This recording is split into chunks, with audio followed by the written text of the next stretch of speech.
Et si je vous disais que la façon dont vous organisez votre potager pouvait littéralement multiplier par 3, voire plus, vos récoltes, ça semble fou, n'est-ce pas? Pourtant, c'est exactement ce que j'ai découvert. Pendant toute une saison de jardinage, j'ai mené une expérience un peu folle. J'ai installé et cultivé côte à côte 5 formes de potager complètement différentes. J'ai tout comparé, le travail, l'arrosage et bien sûr, les récoltes. Je vous le garantis, l'une de ces méthodes a donné des résultats que je n'aurais jamais imaginés. Les plantes ont poussé comme des folles. Restez bien avec moi jusqu'à la fin pour découvrir le secret d'un potager qui devient une véritable jungle de légumes.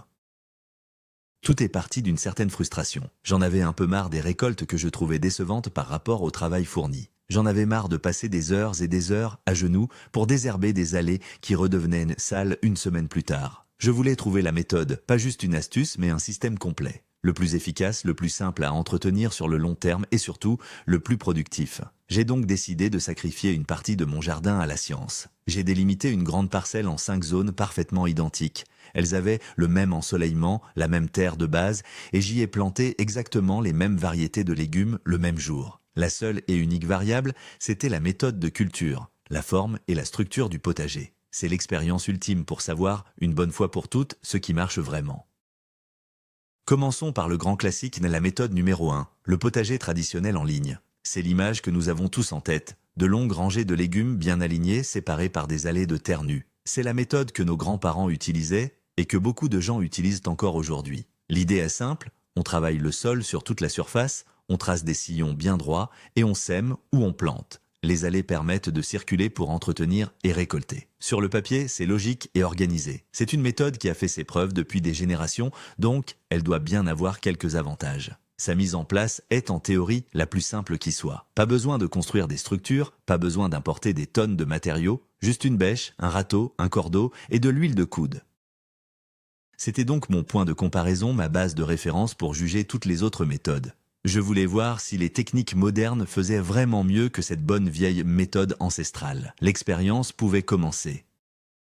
L'installation du potager traditionnel a été, disons, très directe. C'est la méthode qui demande le plus de travail du sol initial. J'ai dû bêcher toute la surface, enlever les cailloux et les racines, puis passer le râteau pour affiner la terre. C'est un travail assez physique, surtout si le sol est assez compact. Une fois la terre prête, tracer les lignes est facile. En termes de coût, c'est imbattable. 0 € si on a déjà les outils de base, mais le vrai test, c'est l'entretien au fil des semaines. Et là, les problèmes sont vite apparus. Le premier, et le plus grand, le désherbage. Les allées en terre nue sont une invitation permanente pour les herbes indésirables. J'ai passé un temps considérable à biner. Le deuxième problème, c'est le compactage du sol. À force de marcher dans les allées, la terre devient dure comme de la pierre, ce qui empêche l'eau de bien pénétrer. Et enfin, l'arrosage. Une grande surface de terre nue s'assèche très vite au soleil. L'évaporation est maximale, je devais donc arroser très souvent, et une grande partie de l'eau était perdue car elle ne profitait pas directement aux racines des légumes. Au fil de la saison, j'ai vraiment senti que le potager en ligne demandait une attention constante. Chaque semaine, c'était le même rituel, arracher les mauvaises herbes qui revenaient sans cesse, passer un coup de griffe dans les allées pour décompacter un peu la terre et surveiller l'humidité du sol. La croissance des plantes était correcte, mais je sentais qu'elles devaient lutter contre la concurrence des autres herbes, lutter contre la sécheresse de surface et lutter pour que leurs racines pénètrent un sol qui avait tendance à se durcir. Visuellement, le potager avait l'air propre juste après le désherbage, mais quelques jours plus tard, il perdait déjà de sa netteté. C'est une méthode qui ne pardonne aucun relâchement. Si on part en vacances une semaine, on retrouve une petite jungle, mais pas celle qu'on espérait. C'est un travail continu qui, je l'avoue, est devenu un peu lassant à la longue, surtout en voyant comment les choses se passaient juste à côté, dans les autres parcelles expérimentales. La comparaison devenait de plus en plus frappante au fil des semaines. Et le verdict final pour le potager traditionnel en ligne, les récoltes ont été moyennes. J'ai eu des légumes, bien sûr, des carottes, des salades, des tomates, mais tout était de taille standard, sans rien d'exceptionnel. La production était correcte, mais sans plus. Quand j'ai pesé la totalité des récoltes de cette parcelle, le chiffre était le plus bas de toutes les méthodes que j'ai testées, à l'exception d'une autre dont nous parlerons plus tard. En conclusion, le potager traditionnel fonctionne, il ne coûte rien à installer, mais il est exigeant en travail d'entretien, notamment en désherbage et en arrosage. Le rendement est acceptable, mais pas spectaculaire. C'est une bonne base de référence, mais je sentais déjà qu'on pouvait faire beaucoup mieux. C'est la méthode parfaite si vous avez beaucoup de temps, un dos solide et que vous aimez le contact très régulier avec la terre. Pour moi, la quête de l'efficacité continuait. Passons maintenant à une méthode beaucoup plus à la mode.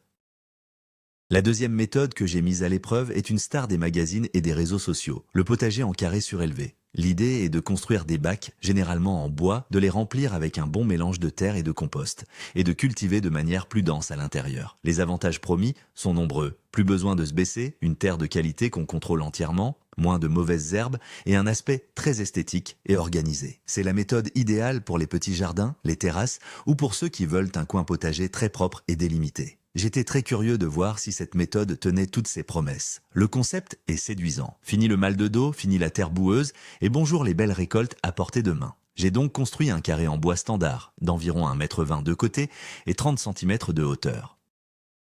La construction en elle-même est assez simple pour quelqu'un d'un peu bricoleur. Il suffit de quelques planches et de vis. Mais la vraie question était de savoir comment il allait se comporter par rapport aux autres.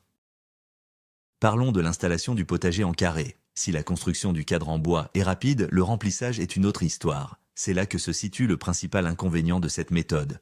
Le coût. Il faut une quantité non négligeable de substrat pour remplir le bac. J'ai utilisé un mélange de terre végétale, de compost bien mûr et d'un peu de sable pour le drainage. L'achat de ces matériaux représente un investissement de départ bien plus important que pour le potager traditionnel. C'est un point à ne pas négliger. Une fois rempli cependant, l'avantage est immédiat. On travaille sur une terre parfaite, meuble, riche et sans aucune mauvaise herbe au départ. C'est un plaisir de planter dans ces conditions. L'entretien au quotidien s'est révélé beaucoup plus simple. Le désherbage est quasi inexistant. Les quelques rares herbes qui apparaissent sont très faciles à enlever. De plus, comme le potager est surélevé, les limaces et autres rampants ont un peu plus de mal à y accéder, même si ce n'est pas une forteresse imprenable. Le confort de travail est indéniable. Pendant la saison, le potager en carré a montré un avantage majeur et un inconvénient notable. L'avantage, c'est la propreté et la facilité d'accès. Tout est à portée de main, on ne se salit pas les chaussures et l'ensemble est très agréable à regarder. La croissance des plantes a été très bonne au début. Elles ont profité de ce substrat riche et meuble pour bien s'installer. L'inconvénient, c'est l'arrosage. Un bac surélevé, surtout en bois, se dessèche beaucoup plus vite que la pleine terre. Le soleil tape sur les côtés, le vent circule plus facilement, la terre chauffe vite et l'eau s'évapore rapidement. Je devais donc arroser presque tous les jours lors des périodes chaudes. C'est un peu le revers de la médaille de ce système hors sol. Il faut être très vigilant sur l'humidité, car la réserve d'eau est limitée au volume du bac. Un paillage généreux est absolument indispensable pour limiter ce phénomène, ce que j'ai bien sûr mis en place. Malgré cela, la consommation en eau était la plus élevée de toutes les méthodes.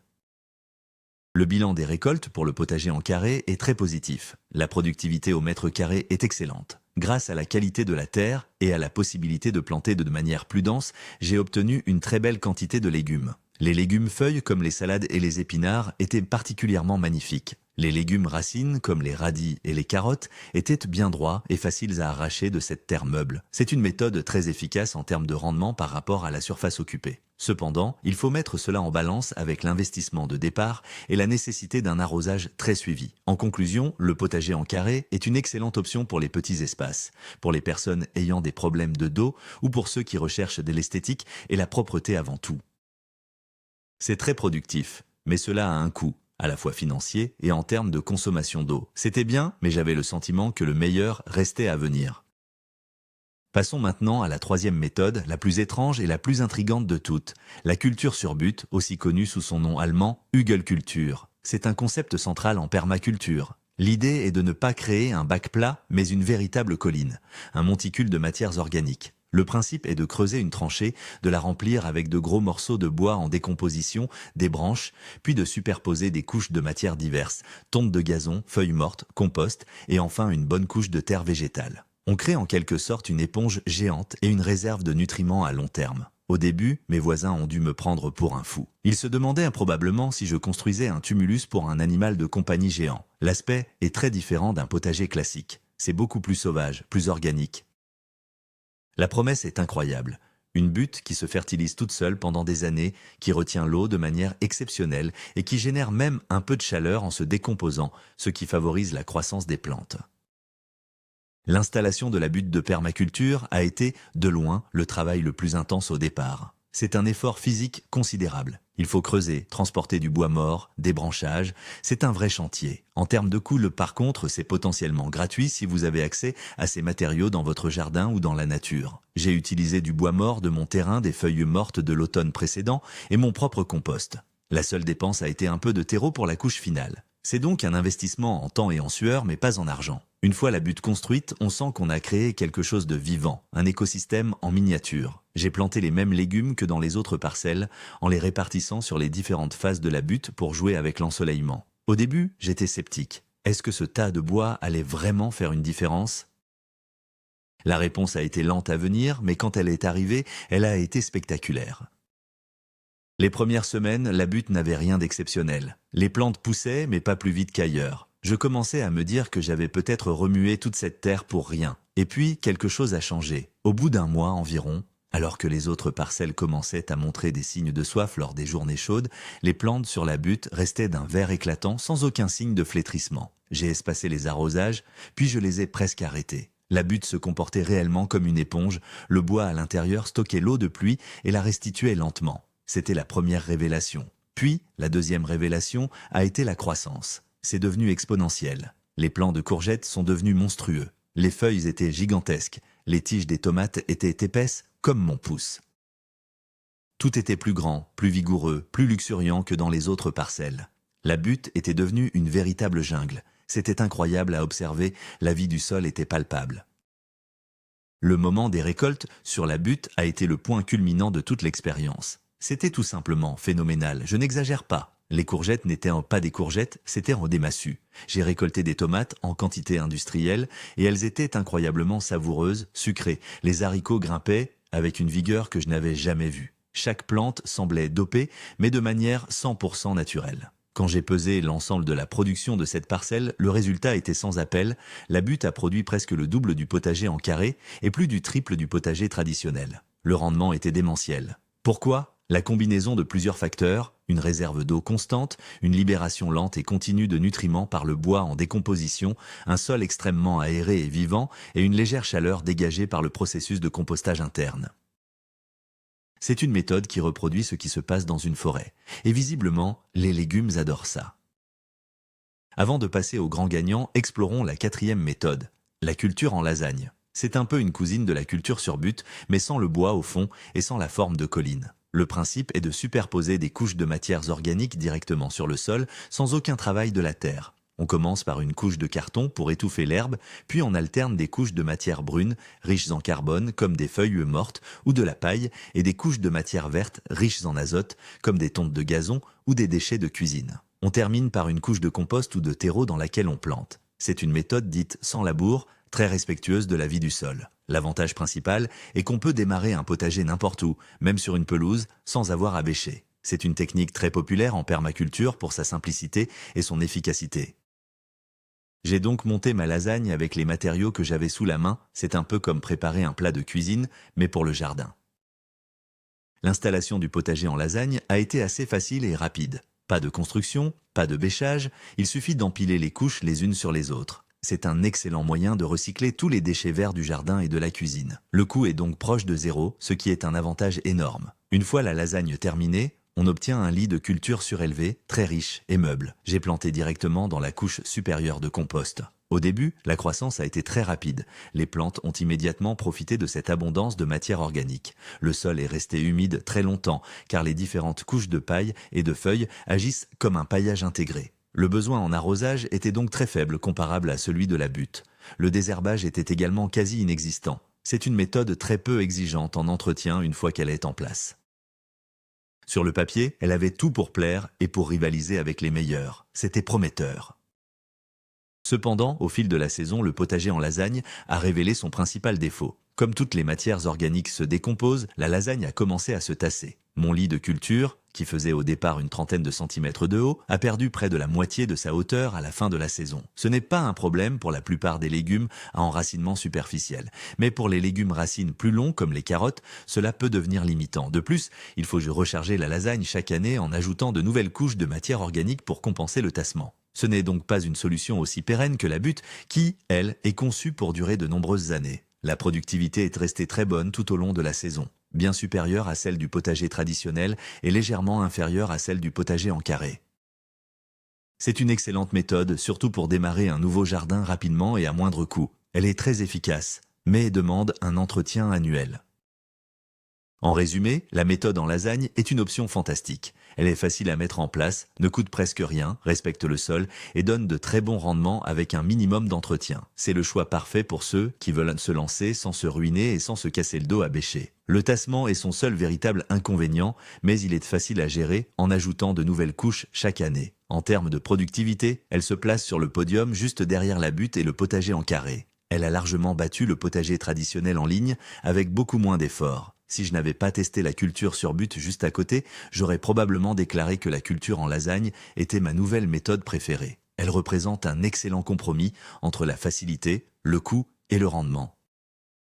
Mais il nous reste encore une dernière méthode à analyser, une forme de potager très originale et ingénieuse. Enfin, la cinquième et dernière méthode de mon expérience, le jardin en trou de serrure ou keyhole garden en anglais. C'est une conception très astucieuse, souvent utilisée en Afrique pour sa résilience à la sécheresse. Il s'agit d'un potager circulaire, surélevé, avec une découpe qui permet d'accéder au centre, d'où la forme de trou de serrure. Au centre exact du cercle, il y a une sorte de puits, une colonne en grillage dans laquelle on jette tous ces déchets de cuisine et qu'on arrose. L'eau et les nutriments se diffusent alors lentement du centre vers l'extérieur, irriguant et fertilisant tout le potager de l'intérieur. C'est un système qui combine une zone de culture et un composteur actif en son cœur. L'idée est de créer un écosystème quasi autonome qui recycle ses propres déchets et optimise l'utilisation de l'eau. J'étais fasciné par l'ingéniosité du concept. J'ai donc construit ma structure avec des pierres sèches, pour un aspect plus naturel, et j'ai installé le composteur central. La construction du jardin en trou de serrure a demandé un peu de temps, surtout pour monter le muret de pierre. Il faut ensuite le remplir de terre comme un potager surélevé classique. Le coût dépend des matériaux utilisés. Avec des pierres de récupération, il peut être très faible. Une fois en place, le système est très agréable à utiliser. On peut atteindre toutes les parties du potager depuis l'encoche centrale sans jamais avoir à marcher sur la terre de culture. J'ai commencé à alimenter le composteur central avec mes épluchures de légumes et autres déchets organiques. Le principe de l'arrosage central est très efficace. On utilise beaucoup moins d'eau, car on la verse directement là où elle est le plus utile, et elle se diffuse par capillarité. C'est un système très économe en eau, encore plus que la butte. La décomposition au centre génère aussi un peu de chaleur, ce qui est bénéfique pour les plantes les plus proches. Tout semblait parfait. Pendant la saison, le jardin en trou de serrure a bien fonctionné. Les plantes situées près du composteur central étaient particulièrement vigoureuses. Elles profitaient directement du jus de compost. Celles situées sur les bords extérieurs étaient un peu moins exubérantes. Il y a donc un petit gradient de fertilité du centre vers la périphérie. L'entretien est minimal. Pas de désherbage, un arrosage ciblé et facile. C'est un système très plaisant et très pédagogique, car on voit directement le cycle de la matière organique qui nourrit les plantes. Cependant, j'ai rapidement été confronté à sa principale limite, sa taille. Un jardin en trou de serrure a une surface de culture assez réduite. C'est parfait pour avoir quelques herbes aromatiques et quelques salades à portée de main près de la cuisine, mais ce n'est pas adapté pour une production familiale à plus grande échelle. Il est très productif au mètre carré, mais le nombre de mètres carrés est intrinsèquement limité par sa conception. Le bilan du jardin en trou de serrure est donc mitigé. C'est un concept génial, ultra optimisé, économe en eau et en effort. Il est parfait pour des contextes spécifiques, petit jardin, climat très sec, ou comme potager d'appoint pour les herbes aromatiques. La productivité est bonne, mais la surface totale est trop petite pour en faire une méthode de production principale. Dans mon expérience, il a produit moins en quantité totale que le potager en carré ou la lasagne, simplement parce qu'il y avait moins de place pour planter. C'est une merveille d'ingénierie permacole, mais il ne peut pas rivaliser en termes de volume de récolte avec des méthodes qui occupent plus d'espace, comme la butte. C'est donc une excellente méthode, mais à réserver pour des usages ciblés. L'expérience touche à sa fin, il est temps de faire le bilan final et de couronner le grand vainqueur de ce test de longue haleine. Alors, après une saison complète de tests, de mesures et de dégustation, il est temps de tirer la grande conclusion. Récapitulons. Le potager traditionnel en ligne est laborieux pour un rendement assez faible. Le potager en carré surélevé est très productif et propre, mais il est coûteux à l'installation et gourmand en eau. La culture en lasagne est une méthode fantastique, économique et efficace, mais elle a tendance à se tasser avec le temps. Et le jardin en trou de serrure est un bijou d'ingéniosité pour les petits espaces, mais sa production reste limitée en volume. Et puis, il y a la culture sur butte. La hugelculture n'est pas juste une méthode, c'est un game changer. Elle a littéralement pulvérisé toutes les autres en termes de rendement, de santé des plantes et d'autonomie en eau. L'effort considérable de départ est récompensé au centuple par des années de récoltes abondantes avec un minimum d'entretien. Le secret, c'est cette réserve de bois enterrée qui agit comme une batterie de fertilité et d'humidité. C'est la méthode que je vous recommande les yeux fermés si vous avez un peu d'espace et l'énergie pour la construire. Vous ne le regretterez pas. Merci infiniment d'avoir regardé cette expérience jusqu'au bout. Si cette vidéo vous a appris quelque chose, n'oubliez pas de laisser un pouce bleu, ça aide énormément la chaîne. Et bien sûr, abonnez-vous et activez la cloche pour ne pas rater les prochaines expériences de jardinage un peu folles. Maintenant, c'est à vous. Quelle méthode de potager utilisez-vous? Avez-vous déjà testé l'une de celles-ci? Racontez-moi tout dans les commentaires, j'ai vraiment hâte de vous lire.